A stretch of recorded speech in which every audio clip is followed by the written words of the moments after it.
working for you.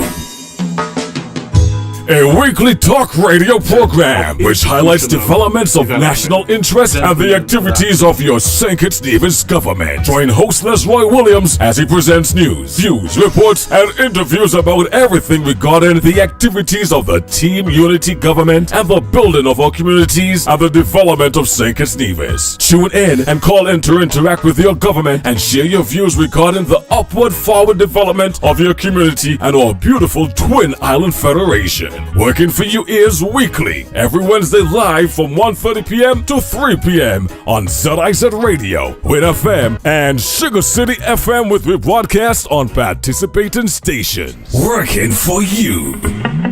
Good afternoon, and I welcome you to another Working for You program. I am your host, Lesroy Williams. For those of you who are joining us on this program, we extend a very warm welcome to you. Thank you for joining us from week to week to listen to what is happening in our federation with respect to the government and how the government is working for the people. Today I have with me as my guest Mr. Bertil Brown, who is Director of the Energy Unit in the Ministry of Public Infrastructure. That ministry that is headed by the Honorable Ian Patches Liburd. Mr. Brown, good afternoon. Good afternoon. Thank you for allowing me to come on the program and update the nation on what is happening with respect to renewable energy in the country. Of course, we know that there's a lot of discussion locally, regionally, internationally surrounding the whole area of energy. And one of the things that when people have discussions about energy, basically has, well, two things basically, with lowering the cost of energy to make energy more affordable, and also how can we best sustain the environment, energy that is environmentally friendly. Those are two key points whenever energy is being discussed.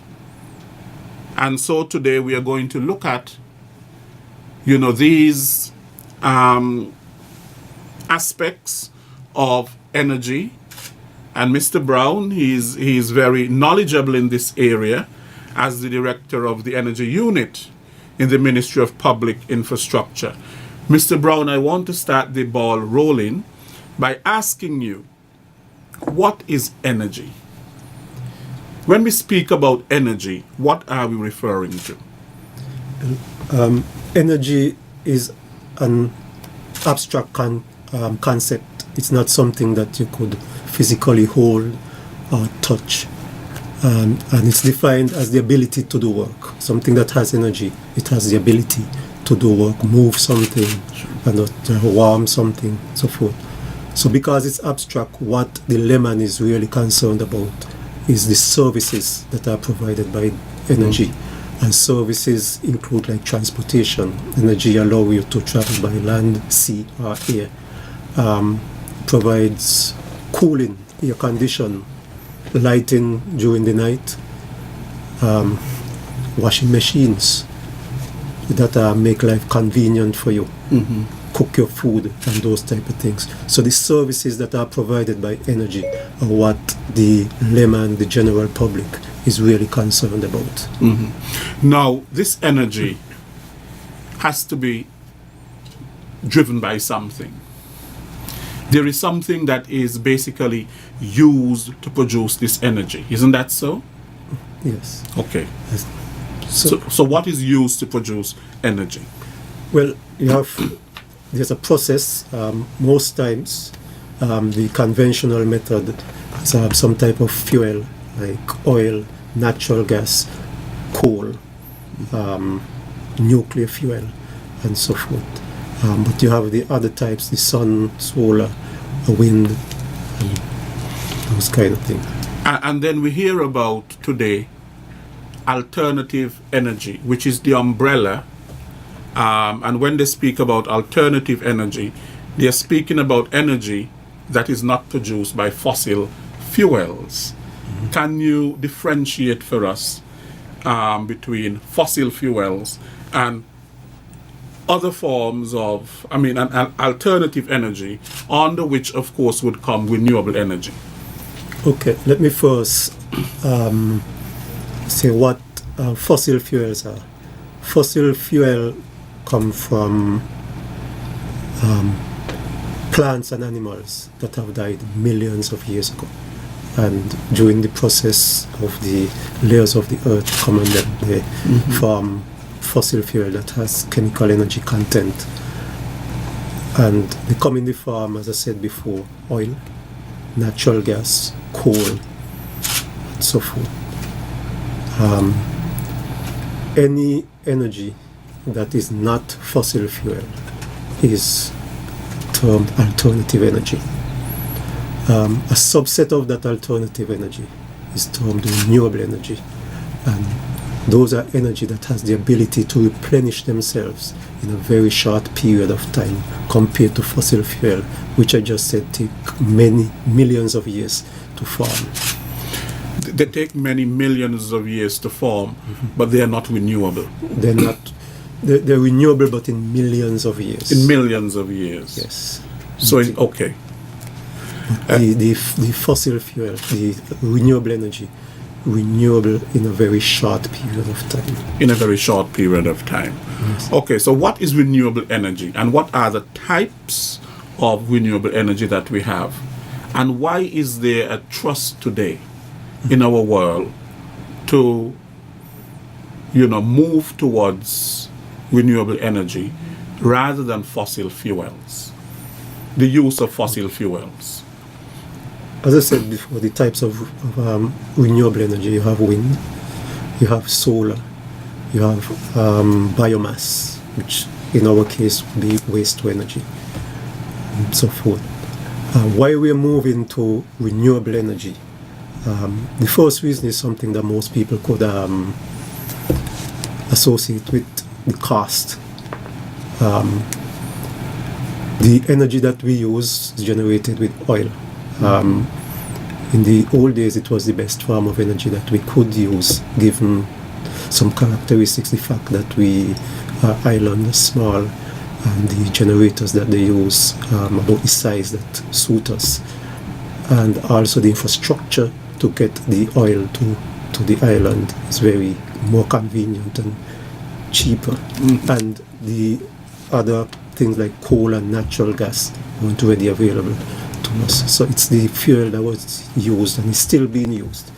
The problem with it, though, is that over the years it has become very expensive compared to the other forms of renewable energy like coal and natural gas. And so one of the reasons why we're moving to renewable energy is to reduce the price of energy, the cost of energy, by moving to renewable energy. But is that the only reason? No, that's not the only reason. The other reason is energy security.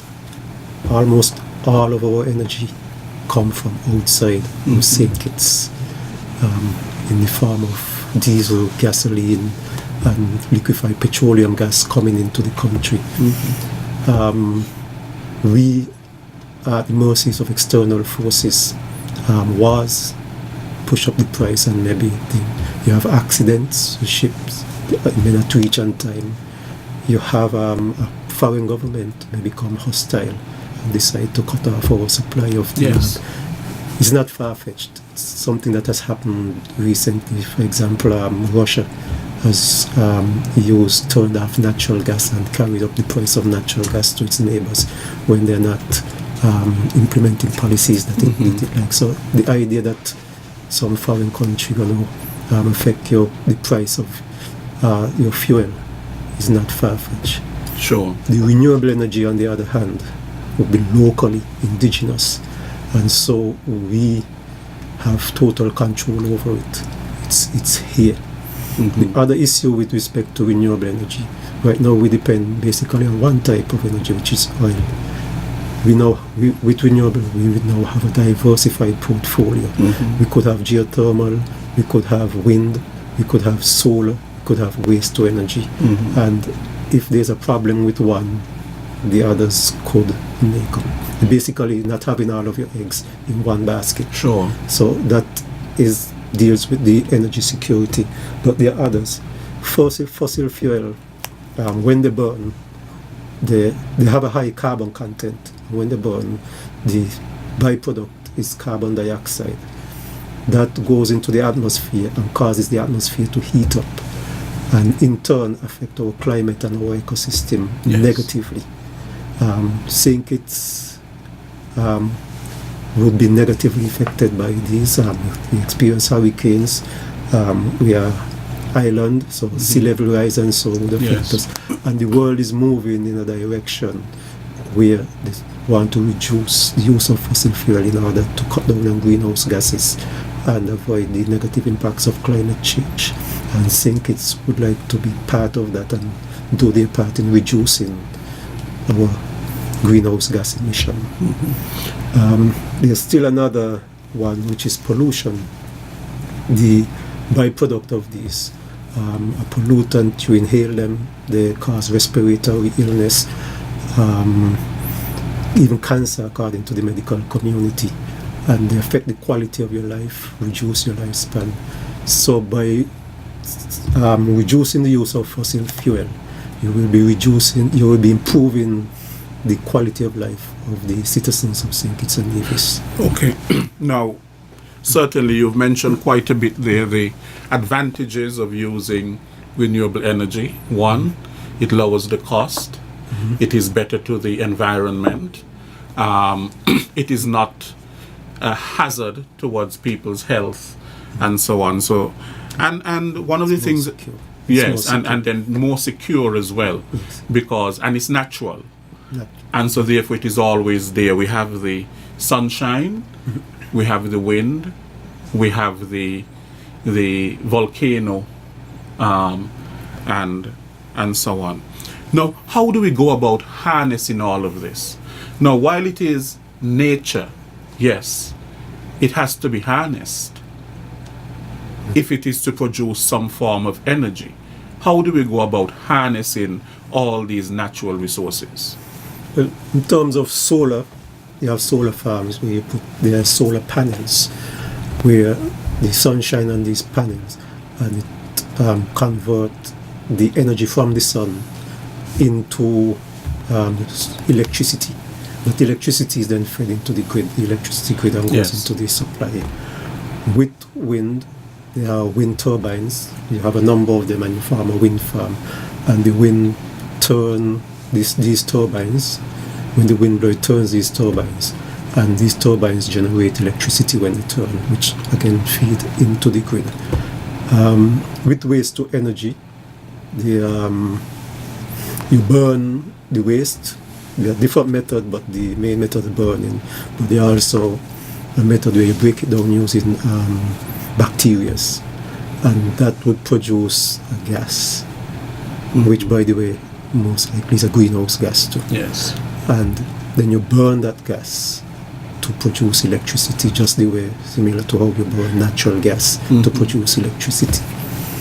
With geothermal, the crust of the earth is hot, deep down, and the water, when rain fall or whatever water goes down there, it is heated and it becomes steam.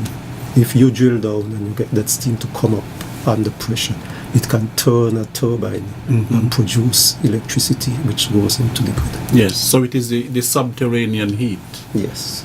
that is producing the energy. Yes. And to harness that geothermal energy, there have to be other things that are done, drilling and the building of a plant and all of that sort of thing. Yes. Okay. Now, where are we though in the Federation with respect to renewable energy projects?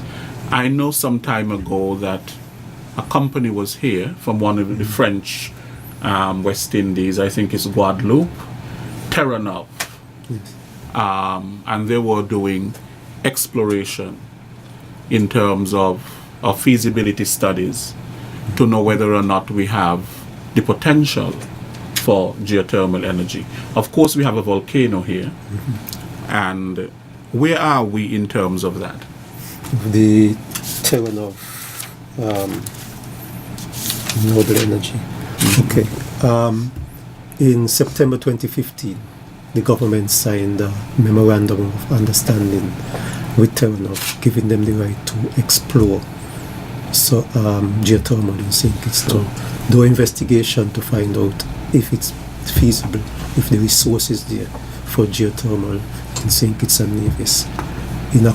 Between October 2015 and July 2016, they came on the island and they did the surface survey between Lamberts and Kitishan Hill in that area.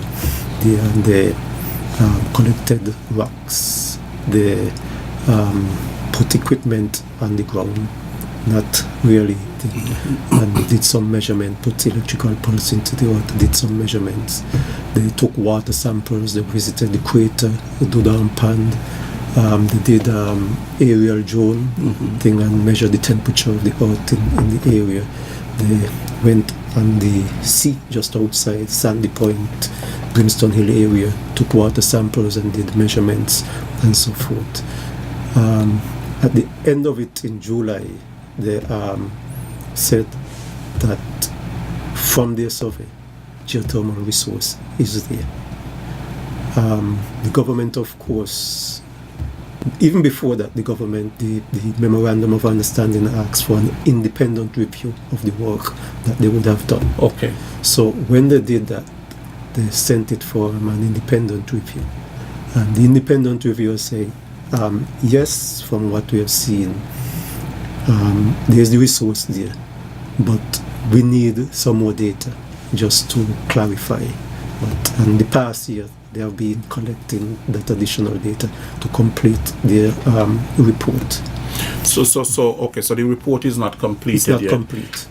It is in a stage of now of what you call verification. Yes. There's a verification taking place. But the whole plan, geothermal plan, from what I understand, was so that at least in the next 2 years, 2020, is it? Yeah, that we can at least... you say in 2021. 2021.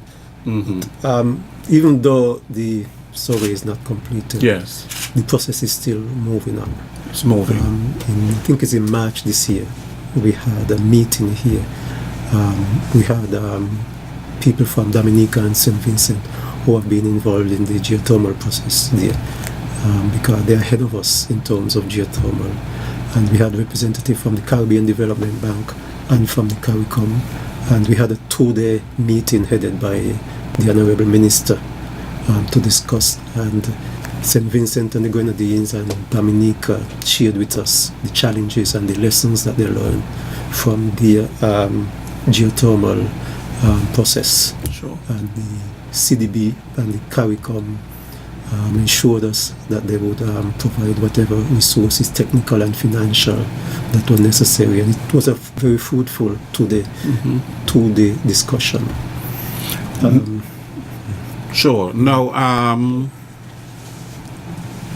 in the region, I know that some countries have explored the option of geothermal energy. Yes. Of course, in our region, in our Caribbean region, most of the islands are basically volcanic. Of course, you have some that are coral, but most of them are volcanic, which means that we have, volcanoes, mountains, and so on, that were formed by volcanoes. How successful have renewable energy projects involving volcanoes, subterranean heat, geothermal been in the region? Not very successful to date. The only operating plant in the Caribbean is in Guadeloupe, That started in 1986. Today it's 15 megawatts. It's in operation still. The other countries, Dominica especially, has been involved in geothermal exploration for years now. I have a colleague who is from Dominica who I've been doing some work with, and he's probably close to 60 years. And he told me that in growing up in Dominica, his father was a civil engineer, and he remembered his father working on geothermal when he was a kid. So that would give you an idea as to how long we in the Caribbean has been looking at geothermal. But so far, only the one in Guadeloupe has come on stream. Right, in Bouillon, in Bouillon, Yes. in Guadeloupe. So what does that say about the hope really for geothermal in St. Kitts? And Nevis, as a matter of fact, they're exploring geothermal too, but we have not had many successful models, so to speak, talking about from beginning to end in the sense of having a plant, as they have in Guadeloupe, that is producing geothermal energy. We have not had, even though it has been something around for a very, very long time, the product itself, we have not seen much of it. Okay, despite the fact that nothing substantial has been done so far, I'm optimistic. Yes. One of the reasons why nothing was done was this oil was cheap and there wasn't this I see. big motivation to move to geothermal. Now, with the price of oil what it is, Okay. there's more motivation and so forth. The other thing were the models that they were using to develop geothermal. A lot of countries allow foreign investors to come in and to develop geothermal. They didn't put the proper legal framework in place, and the financial arrangements that they made and so forth weren't the appropriate one. They have learned their lessons just when speaking to Dominica and St. Vincent, and so they have now reviewed those processes and the whole model by which they're developing. In St. Kitts, we have a model which is a public-private partnership, Yes. where the government right now is negotiating an agreement with Terranoff to form a joint venture company, and that joint venture company will be partially owned by government and Terranoff. And then that company will be selling the geothermal to Skelec, the geothermal energy to Skelec. We believe that this is the better model, and this is the model that things like the IMF and the World Bank and so forth think that's the better model. Sure. No, the whole idea is to move fully towards renewable energy and to get rid of fossil fuels altogether. Is that the idea? That's the idea. That's the idea. Yes. And what countries in the world would be good examples of geothermal? A number of the South and Central American countries have working geothermal plants. The US has a number of working geothermal plants in the western part of US. Places like Mexico, Yes.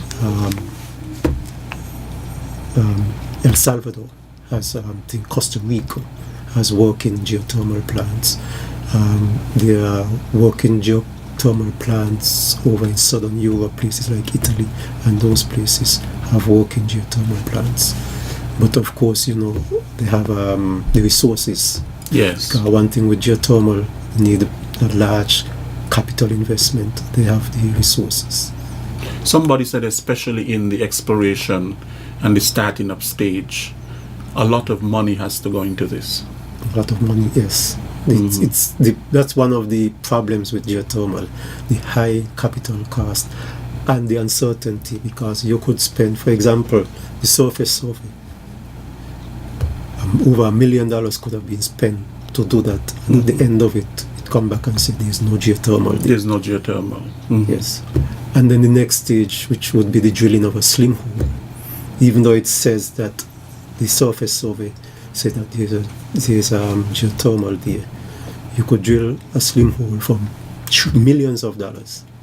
And when you drill the slim holes and you do your test and say, even though there's something there, it's not enough, it don't make sense developing it. It's not feasible. So at that point in time, that's millions of dollars gone. But fortunately, there are now financial models that are developed to address these. For example, CDB, to a number of their donor agencies, now provide grant funds for the early part of it. So if it's they give you the money, and for example for surface survey, and you don't have to pay them back. So if it's unsuccessful, don't do that. For the slim hole, they do the same thing, and maybe if it's successful, then you may have to pay them back. But some of the money is based on the project being successful, and if it's not successful, you don't have to pay them back. Okay. Some of that. Good. Now, what are some other renewable energy projects that St. Kitts, of course, have already been involved in? Apart from geothermal is probably the most recent one that we have been exploring, but there have been others before that. Okay. There's a solar farm at the airport. It belongs to the St. Christopher ANC Port Authority. It's 750 kilowatts, and that was commissioned in September 2013.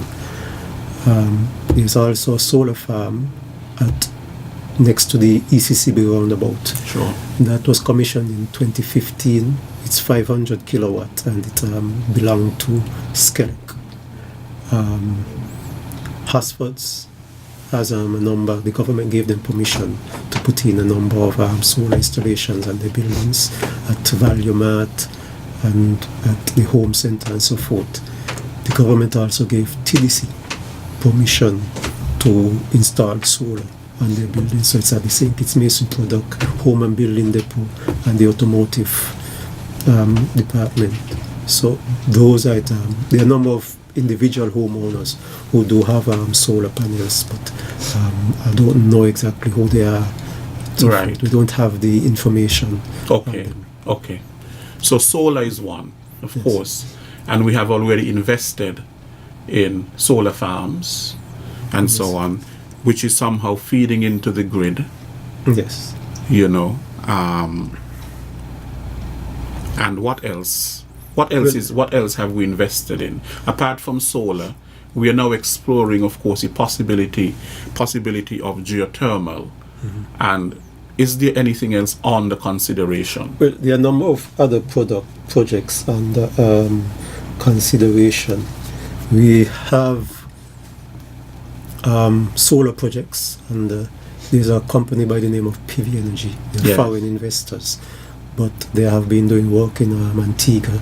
They have put down a solar farm at the airport in Antigua, and they were in the process. I don't know if it's completed, but they were building another one in Antigua, and they're supposed to put solar panels on government buildings in Antigua. They have put a proposal before us to do something similar in St. Kitts, about solar farms in about 5 locations and solar panels on a number of government buildings. So that is being negotiated. There's also a proposal by a company out of Trinidad by the name of Bryco, and they're also proposing solar farm. They're asking for about 40 megawatts or something like that. That is also under consideration and negotiation. There's been a wind farm that's been under negotiation for some time now. If it's come to fruition, it would be at Bellevue. Yes. And it would be 5.4 megawatts. There is a wind farm in Nevis. Yes. Okay. There's a wind farm in Nevis. I think it's 2.2 megawatts. It's owned by an American company by the name of Windwatt. Okay. Yes. So, wind? There are also some waste to energy proposals that's under consideration too. Could you explain to us what this waste to energy is?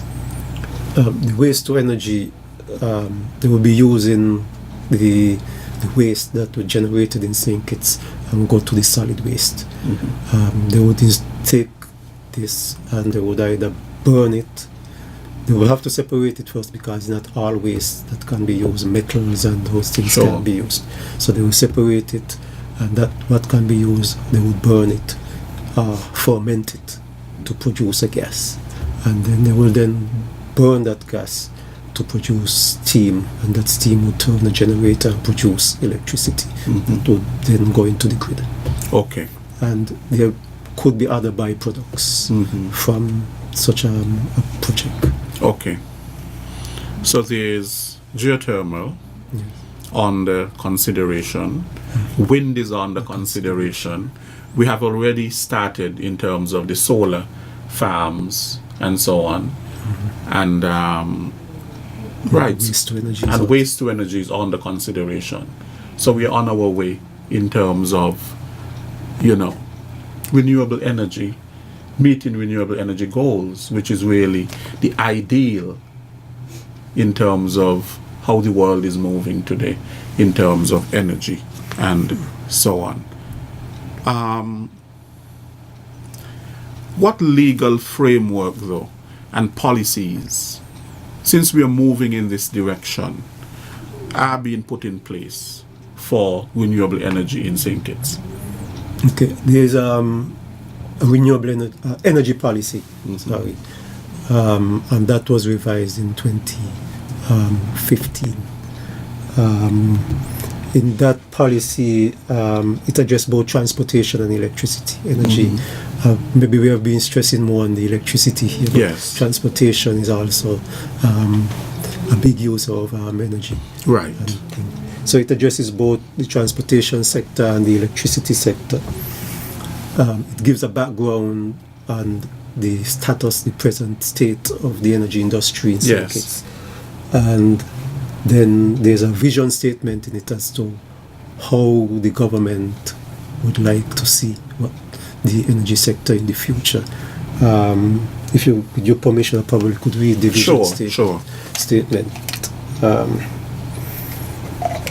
The vision statement, it says the Federation of St. Kitts and Nevis has decided to become an island nation with a sustainable energy sector where reliable, renewable, clean and affordable energy services are provided to all its citizens, where energy efficiency and the replacement of fossil fuel by renewable energy sources will be promoted in all sectors of the economy, and where 100% of the electricity supplied in the country will be produced from renewable energy sources. So that is the government's vision with respect to energy in the future. And it also has some guiding principles. And then it sets out some objectives that we would like to think in order to achieve our vision. Do you have the guiding principles with you here? What are some of those guiding principles two and objectives? I don't have the objectives with me. A lot of them I would probably have to bring the whole document. Okay. But the guiding principles are sustainable, affordable and secure energy supplies flow through diversification of energy sources and energy efficiency and conservation. That's one. And the second one is accelerated deployment of renewable and clean energy sources in all sectors where the use of imported fossil fuel is minimized. So those are the guiding principles. And it also have an action plan. The action plan speaks to energy security and diversification, something that I spoke about earlier. It speaks about building the institutional capacity, setting up the institutions to deal with energy. Hence, the energy unit was set up and is being staffed. The training of people, because we have to build the human resource capacity to deal with energy. It speaks to renewable energy, which is what we are speaking about today. It addresses the electricity sector. It addresses legal framework, that we have to get a legal framework in order to promote the use of energy. It spoke to energy efficiency and conservation, and it also speaks to the transportation sector. So you've touched on that, which I find very interesting, the transportation sector. Because while we are talking about renewable energy, the use of natural resources, the sun and the wind and the subterranean heat that comes from volcanoes and so on, what about cars? What about transportation? What are they going to use? Because right now we use diesel and we use gas. And of course we know that produces also a lot of pollution and so on in the atmosphere and so on. So tell me a little bit more about that in terms of what sort of energy will be used for transport. Okay. In other countries, I must say, in the short term, they're looking at probably natural gas to replace diesel and gasoline because it's cleaner. It's a fossil fuel, but it's a bit cleaner and so forth. But in the long term, the solution, both for St. Kitts and in the world, is electric vehicle. If you could provide renewable energy to your grid, and then the vehicle get the energy from that instead of diesel and gasoline, then we have renewable energy use in the transportation sector. But there are other short-term things that many countries are doing. The difficult though, and one is to keep public transport cheap and reliable, to basically reduce the incentives for everybody to own a car, which hardly, not really working that much. Right. And those kind of things, as I say, in the short term, move to try natural gas in vehicle and those type of things. And the electric vehicle industry seem to be gaining steam. Okay, so this would be alternative energy. That is not renewable energy. For example, I have heard of biodiesel. What is biodiesel? Well, biodiesel is renewable energy. It is renewable energy. Yes. Isn't it renewable in the sense that it comes from plants? It comes from plants, and you could plant them back and they grow in a few years' time. Okay. Some crops, I mean, corn, sugar cane, and those things. Ethanol and so on. Every year you get a sugar crop for ethanol. So is it possible that cars, vehicles can soon be running on ethanol? In Brazil, actually, lots of the vehicles run on ethanol, so it's possible. I remember Mr. Brown at one time, I don't know if you recall, but they were setting up an ethanol plant here. I think it was somewhere in Connery. Do you remember that? I do remember. And then, I was very young then, and I was thinking of getting a job there, and I had applied and so on. But I thank God I didn't, because then I hear that they pull out. Remember that? I have some recollection. Yes, they pulled out an ethanol plant. At that time, well, the ethanol would have come from sugar cane. Sugar cane. I don't know the reason why they pulled out. Right. At the time, I was much younger then, and I don't know. Sure. But when the sugar industry closed, there was the possibility was explored. Yes. To use the sugar cane to produce ethanol. But my understanding is that was rejected. Yes. The land use, basically, it's a land use issue that for the ethanol. Right. And in the US and other countries, the use of ethanol for fuel did cause some problems. I don't know if you remember, in around 2008, the price of food started skyrocketing. That is correct. And that is because the corn, they were using they were corn. diverting the corn to make alcohol for vehicles, and so that there was a shortage of corn that is used in a lot of the food that we eat for sweetening and so forth. And the price of the corn went up, so the price of a lot of food stuff went up. Yes, so in terms of even employment in the renewable energy sector, are we going to see more employment or less employment in the energy sector if we start with renewable energy? You should see more employment. You need people to install solar panels. You need people to maintain them when they go into operation.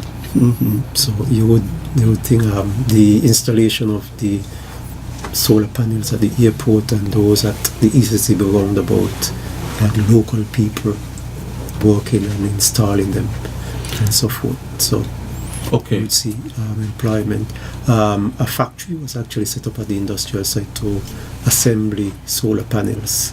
I don't know what's the status of that factory at the moment, but those are the type of employment that you would see. What would we? What A would geothermal plant is a very, very complex operation. A staff the size of a power station, so you would need a staff to run that. You would need technicians, engineers, administrators to run such a plant, and that would be a source of employment. A source of employment, yes, but at the very same time, we are going to have to train people for the renewable energy sector. Yes. Because it's a highly, as you said, technical area. And it means then that we would have to prepare our local people or get our local people trained or interested in the technical aspects of being able to operate within this renewable energy sector. Yes, and that is addressed in the energy policy. I mentioned institutional capacity building, where we set up the institutions and train people, prepare them for the energy sector, renewable energy.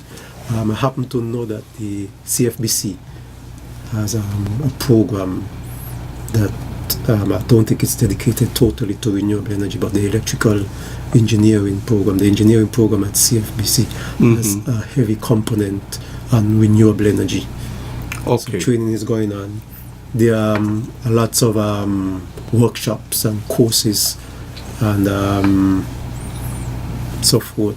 That thing. I know of one of my colleagues who is presently in Taiwan studying sustainable development. Which thing. So training is ongoing, and the infrastructure is being put in to ensure that we have the human resources.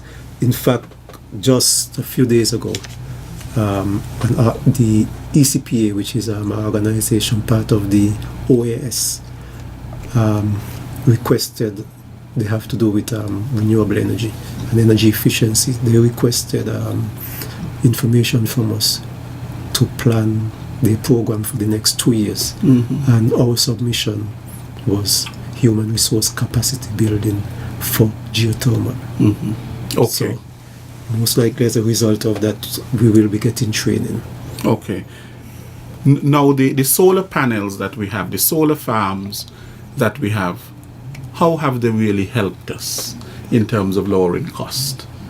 There's one at the airport, and as you mentioned, there's one across from the Eastern Caribbean Central Bank. Is there any sort of a assessment that has been done to show how this has helped in any way? The one at the airport, in lowering costs. The one at the airport, as I said, it belonged to SCASPA. And as a result of that, the SCELEC bill, the bill that they pay with SCELEC has been reduced. It has been. Yes. The arrangement at the moment is a trade-off. If they produce a certain amount of energy and we supply them with a certain amount of energy, they pay the difference. We are looking at moving to more a tariff where we pay them a fixed price for the energy that they put into the grid. So, but it is benefiting SCASPA. The one at the airport that belonged to SCELEC, I must say that the amount of electricity that it produces and it put on the grid is very, very small. It is extremely small. Yes. That's the one across from the central bank. Yes, from the central bank. So it simply means then that you are going to need a lot of solar panels. Yes, a lot of solar panels. And that's why solar alone can't do it. We need other things. We need wind, and most important, geothermal. Geothermal has the ability, if it's successful, To generate produce a more energy than sun? yes, than solar. The significant amount of energy that could really make a large impact on the energy situation in St. Kitts. Now, what about, because I know that one of the complaints in Boya, in Guadeloupe, in that village where the geothermal plant is, has been the smell, because you get that sulfuric smell and so on. And I know that the residents there complained. Okay. So where would this, if a geothermal plant were to be built, some sort of a study has to be done in terms of where people live and that sort of a thing, so it will not affect people, or the noise from it will not keep people awake at night. Okay.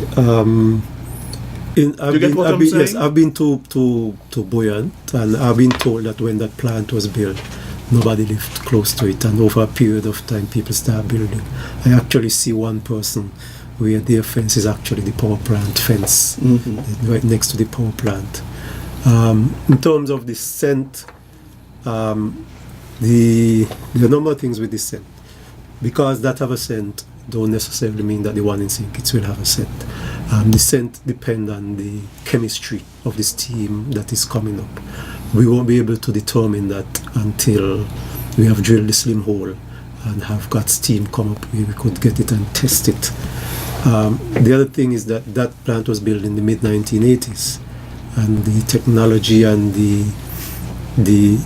and so forth wasn't available. But there's the technology to eliminate the scent. Yes. But in terms of all of that overall, what is being done, there is an environmental and social impact assessment that will be done. The Caribbean Development Bank will fund it. It's a grant fund. They have already approved it.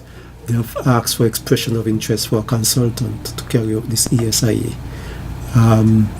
And hopefully, probably early next year, late this year, early next year, we will start. And that would take all of these things into consideration, where the plant going to be, how it would affect the local population, and all the other stakeholders that are involved. And Right. there will be extensive consultation with the people in the area, in the Sandy Point and the surrounding areas where the geothermal resource exists. So that will be done.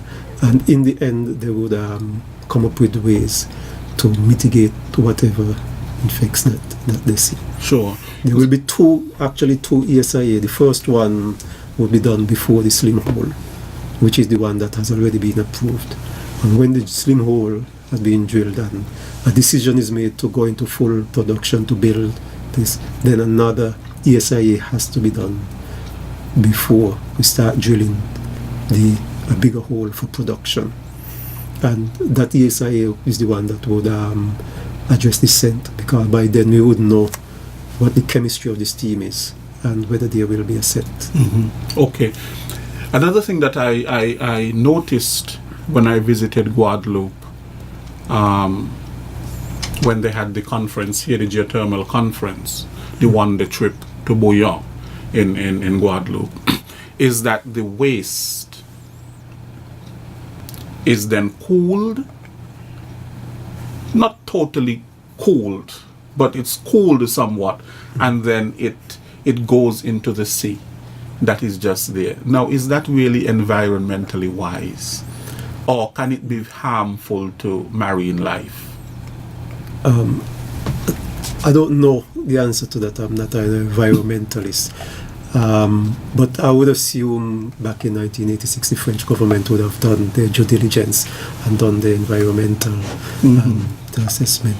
So when the one in St. Kitts be done, the ESIA would dictate what is done with the wastewater. It's usually re-injected to go back to recycle, to be warmed and come back up again. Yes. So that will be addressed Yep, and we wouldn't be moving forward with the project unless we have a solution that we think is adequate. Okay. So we are moving along, and renewable energy, because of course, many people cry for their bill, the electricity bills and so on. And one of the things that it is promising is that you're going to have lower cost. The cost of production for geothermal, is it low or is it high? It is lower. It is lower than the diesel fuel. But what would make it even lower too? Some of the funds that will be going into the building of the plant hopefully could be grant funds, and so the actual money that the government will spend would be less than what the actual plant cost, and that in itself would reduce the cost of the plant and make it lower. Studies have been done, economic studies have been done that show that the cost of electricity that comes from the geothermal plant would be less than what we have now from the diesel plants. One of the big things about renewable energy is that of the climate, and how we are trying to sustain basically the environment, make the environment basically cleaner for people to live. You've probably heard about the COP21 Paris Agreement and so on. We've had a lot of controversy with the United States basically pulling out of it, and the president there basically saying it's not good for us, it's putting our people out of work because of coal and all of this kind of thing in Philadelphia and all this kind of a thing. Now, coal is one form of fossil fuel, is it? Yes, it's a fossil fuel. It's probably the dirtiest form of fossil fuel, but it's extremely abundant, and it's cheap and so forth. But in terms of turning back the hands, especially in the US, I must say, but the government could do things to encourage renewable energy. If the government don't do them things, it may slow it up. But the renewable energy in the sector in the US has a very heavy private sector component, and I don't think the fact that the government in the US is now not really pushing renewable energy, I don't think that would be the end of renewable energy in the US. It may slow it down, but I think it has reached the stage where you cannot stop it. Sure. Okay, great. Now, Mr. Brown, I know we're having a very lively discussion here. We are going to go to the phone lines right now. And the numbers to call, the local number is 465-2555. That's the local number. And the overseas number is 1-718-577-2916. That is 1-718-577-2916. We welcome your calls. Okay. There are no callers on the line at the moment, so we are going to continue our discussion of energy, alternative energy, under which of course we are discussing renewable energy. We have a big interest now in geothermal energy. There has already been implemented in St. Kitts, of course, solar energy. In Nevis we have wind energy, and we are contemplating a wind farm down at the Bellevue thing. What about hydroelectricity? That resource, hydro resource, is not available in St. Kitts. Because what? Why? We don't have the rivers. Right. You need rivers for that. There is working for you. Good afternoon. Good afternoon, Mr. Williams, Good afternoon, sir. and good afternoon to your guest, dear. Mr. Brown. Yes, namesake. Good afternoon, Carl Brown here, Yeah, good afternoon, Carl. and good afternoon to the listeners home and abroad. Several years ago, this renewable energy talk has raised the head in the Federation. Different parties has come and gone, and they have, let me put it this way, fooled the nation concerning this renewable energy. Or different parties has give you different dates. They are so closer to this and so closer to that. And they're going to do this and they're going to do that. Right? And from what we have observed, right over there in Nevis, two parties has changed time and time again and tell you they are closer and give you closer dates. They even go so far to tell you they're going to use lines to go to Puerto Rico to ship this thing, and we're going to get all these thousands and millions of dollars of foreign income. We are yet no closer to what both of them have said. What proof can you give us this afternoon that we are any closer to what those parties have been saying? And no, we also heard that people come in to do studies here in St. Kitts, and they have found renewable energy, and we are supposed to start developing in it. Well, we are still waiting. When are we going to see something happening, and when are we going to see some form of movement to look like this renewable energy is going to come a reality? Because look at it, we're still ordering engines to run our electricity, and if we are so close, we should have been phasing out our engine and phasing in this renewable energy. Yes, we have a couple of wind farms. We are getting there. We have been told that the amount of garbage we do, we can use the garbage to produce electricity. Then we hear some months later that we don't produce enough garbage to do this energy. So where are we heading? Because we're being mama-guiled. We're going round and round. We're being used like a puppet.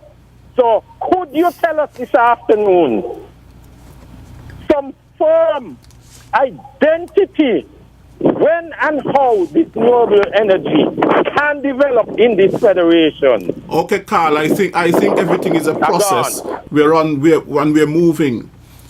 Mr. Brown, would you like to respond to him? Okay. With respect to the situation in Nevis, I can't speak to that.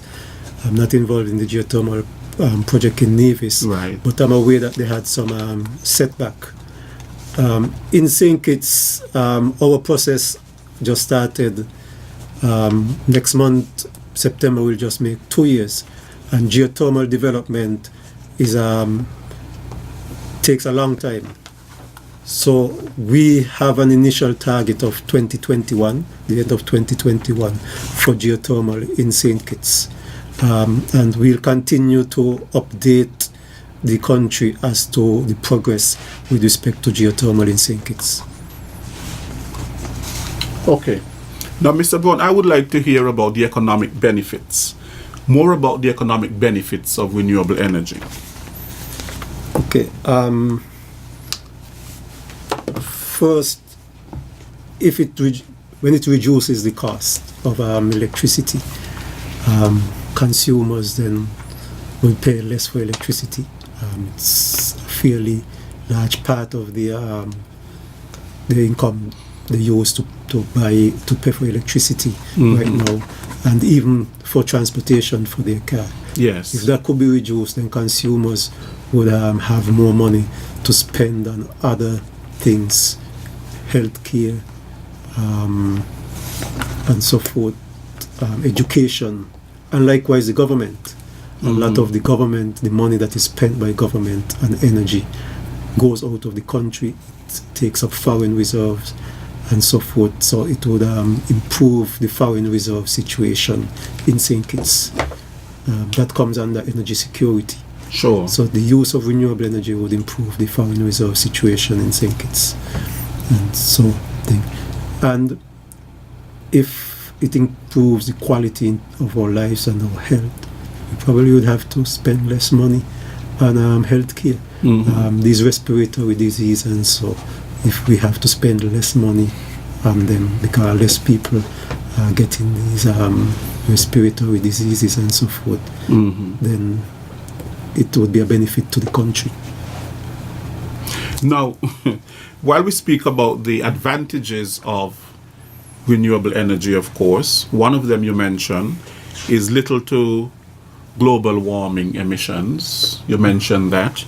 You also mentioned improved public health, and you mentioned an environmental quality.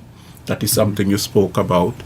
You spoke about energy security, which has to do with a vast and inexhaustible energy supply. You spoke about that. We also touched on the whole aspect of the creation of jobs. And a while ago, you spoke about the economic benefits of renewable energy. You also spoke about reduction in cost on your electricity bill and so on, stable energy prices. And you spoke about a more reliable and resilient energy system because we are using resources that are renewable. We don't have to pay for them. They are free.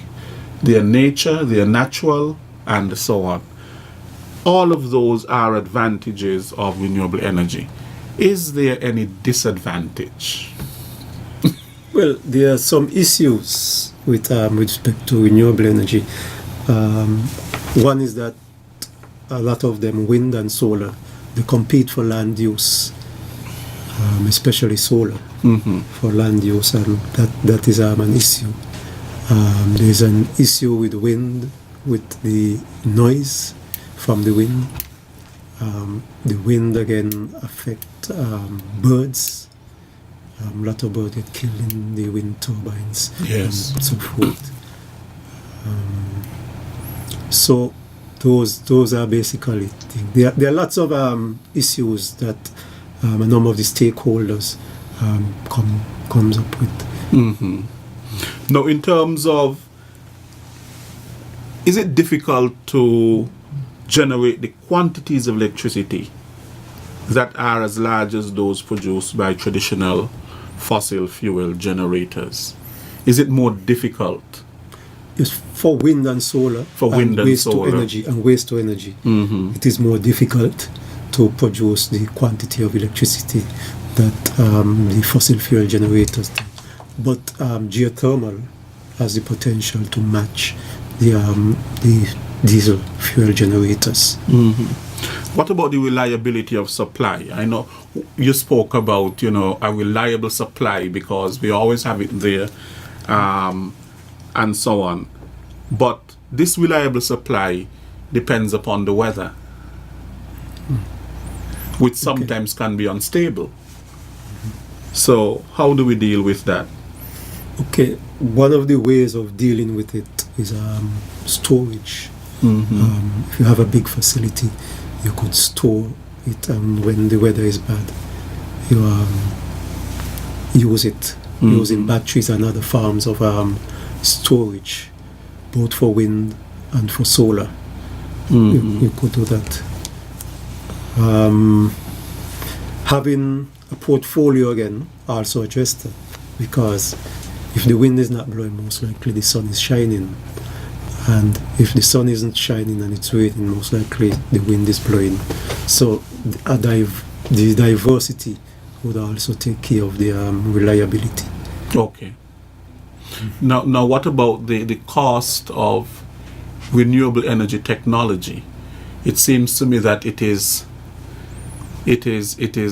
costlier than that of traditional fuel fossil generation. Am I correct? Yeah, that is one of the disadvantages. The capital cost of wind and solar per unit of energy produced is higher than the diesel fuel generators, the conventional generators, and that's an issue. In fact, one of the things people keep saying is that the wind and the sun is free, and so solar and wind should be cheap and almost free, but the cost for them is in the upfront capital cost. It's very high to fossil fuel generation. Yes. So and you have, it's not just the cost, you have to do it on a basis of the amount of energy that they would produce. The amount of energy that they would produce. And for example, the technology, the equipment and so on for renewable energy, there's a higher maintenance cost. No, that is not so. For solar, the maintenance cost is very small. For geothermal? For wind, it would be a bit higher than solar, but I don't think it would reach the cost of a diesel thing. For geothermal, I would expect it to be roughly the same as the diesel generators. Maybe a bit higher, but definitely not much higher. Okay. But for some of those, you mentioned the geothermal plant and so on, can rather be sophisticated in terms of technology and so on, and would require people who have some knowledge of science. Yeah. Well, let's break it down. The generator that would be used in geothermal, a turbine basically, that's old technology. That's nothing new. Well, we don't have any use turbines here now, but that's not a problem. That's easy. Where the problem come in is the geochemistry and the geology and the environmental aspects that you have to deal with geothermal. Okay.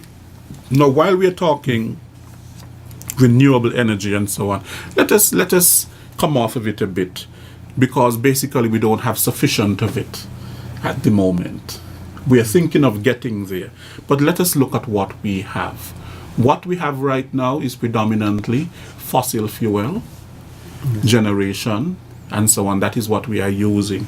Now, what would be some energy tips you can give to people right now so that they can, for example, reduce the amount of energy that they use so that their electricity bills and so on will not be so high? I don't know if it's most people, but a number of persons have air conditioning units, and those are probably the highest users of electricity. So my advice to them, if you have air conditioning unit, lock it off when you're not there. Don't turn it so that it's too cold, just that you're comfortable, because the colder you make it, the more energy it would burn. So wise use of the air conditioning unit if you have air conditioning, because that is a big part of it. Buy Energy Star equipment, energy efficient equipment, for especially refrigerators and so forth. They're more expensive, but over time you save the money, and that's one tip. There are tips. For example, the light bulbs that we use, the ministry, is the still distribution, yes, in LED. Those are much more efficient. They burn less energy. So if you have fluorescent and incandescent lights in your home, get them changed out for free. So they could come to the ministry and get new lamps and change out what's in their homes. That could reduce the lighting portion of the electricity bill. I think for some of us, even though we do not have what we are talking about here in terms of renewable energy being, we have the sun. And let's face it, in some countries you see that they have dryers, clothes dryers and so on. We really have the sun here. You hang your clothes outside on the line, and basically, you have to be looking out all the time to whether it's going to rain or not. But, the sun dries your clothes and the wind dries your clothes as well. We have the sea breezes and we have the sun and so on. So in some ways, we are benefiting from those natural resources, and we always benefit from the natural resources and so on. So Would you advise people to be buying dryers? It's an individual decision, but it comes back to energy service. Each individual has to make a trade-off Yes. as to the convenience that these energy services provide them and the cost. And if they could afford it and be able to pay the bill, then think. But if they can't afford it, then you have the sun and the wind, natural drying there. That is so true. You know, and again, we have to think in terms of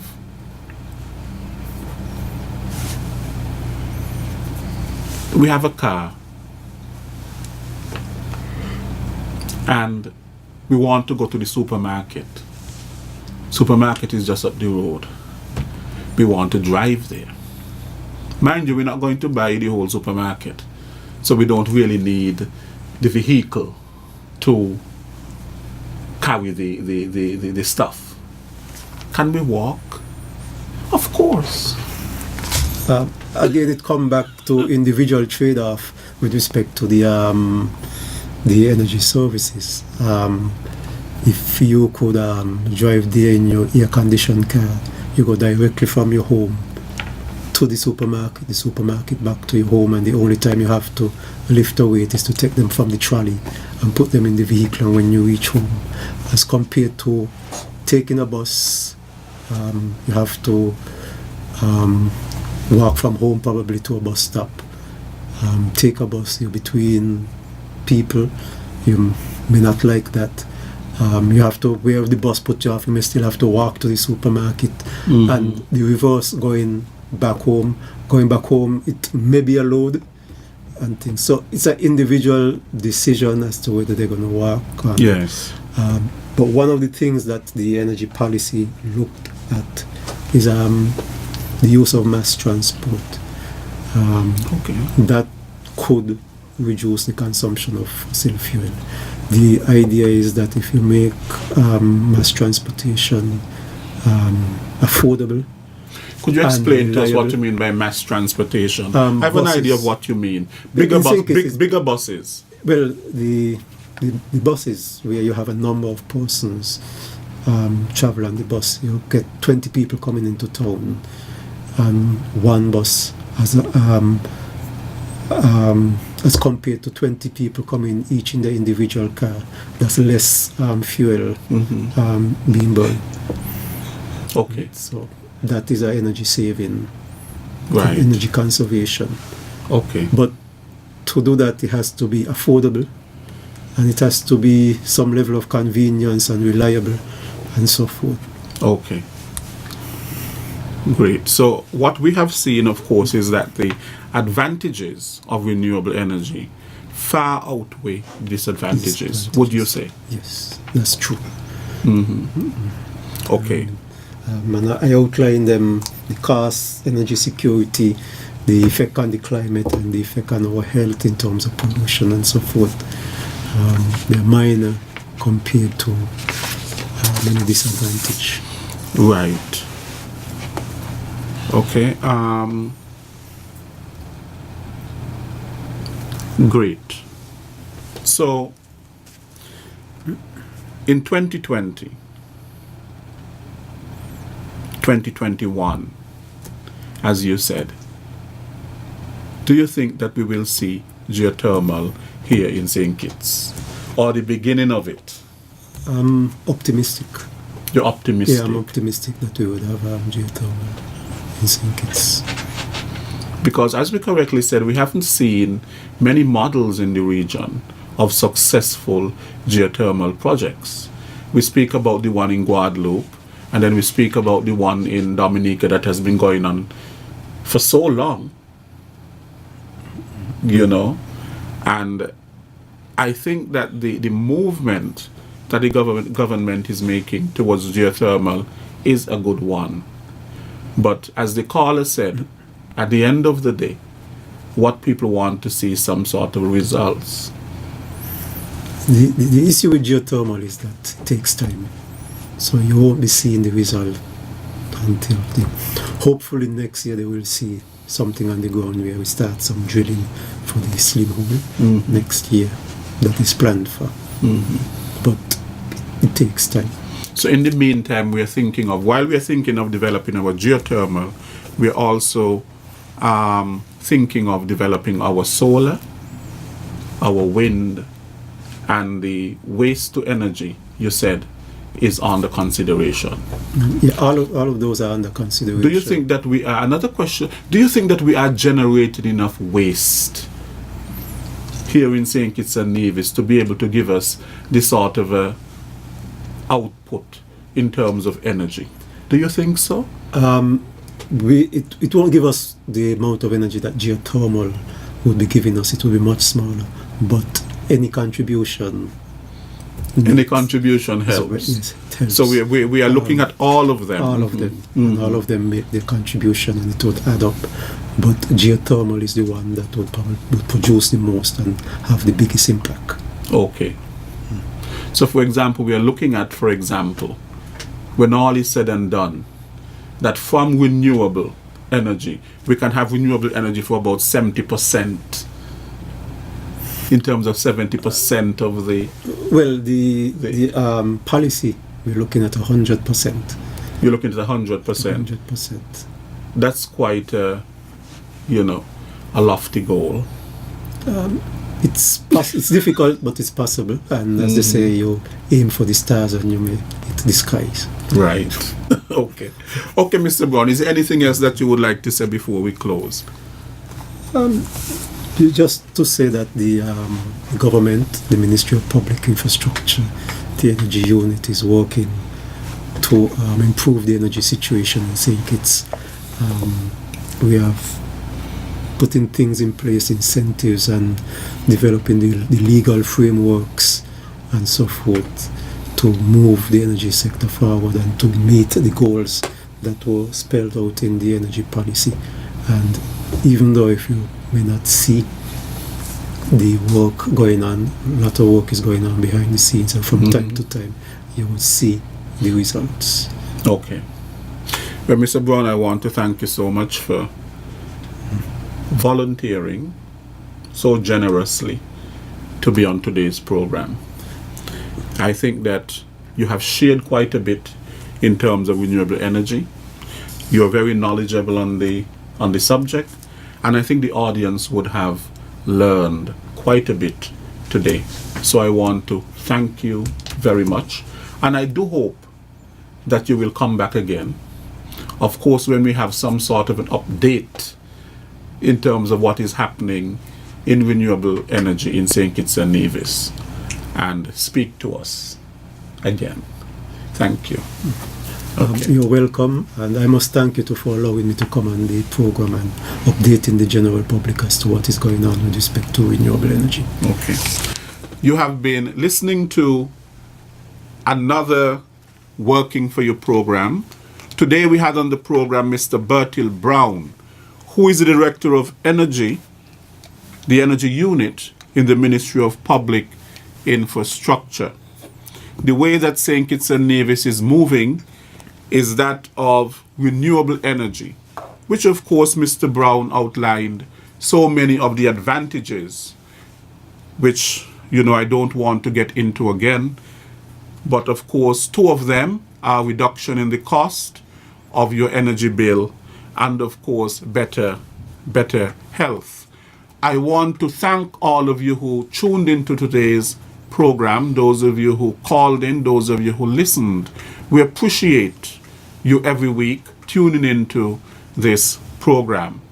I am your host, Lesroy Williams. Next week, we will see you. Have a good day.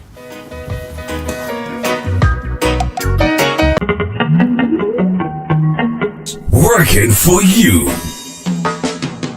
a weekly talk radio program which highlights developments of national interest and the activities of your St. Kitts Nevis government. Join host Lesroy Williams as he presents news, views, reports, and interviews about everything regarding the activities of the Team Unity government and the building of our communities and the development of St. Kitts Nevis. Tune in and call in to interact with your government and share your views regarding the upward forward development of your community and our beautiful Twin Island Federation. Working for you is weekly, every Wednesday live from 1:30 p.m. to 3 p.m. on ZIZ Radio, Win FM, and Sugar City FM with rebroadcast on participating stations. Working for you.